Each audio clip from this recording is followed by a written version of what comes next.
Il est avéré maintenant, depuis des années, même par les Nations Unies, que le gouvernement rwandais soutient les rebelles du M23, des rebelles qui sèment la terreur, la mort en République démocratique du Congo, notamment à l'Est, où ce conflit a déjà fait des millions de morts. Nous savons donc toute la responsabilité du gouvernement rwandais. Et alors, que fait l'Union européenne, que font les pays européens?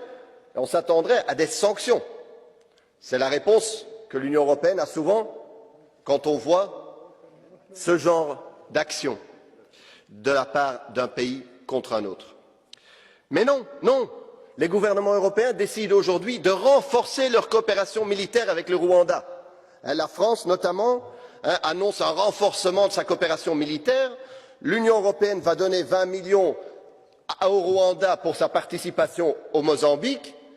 Et les États-Unis, vous le savez, depuis longtemps, sont un partenaire très important du Rwanda.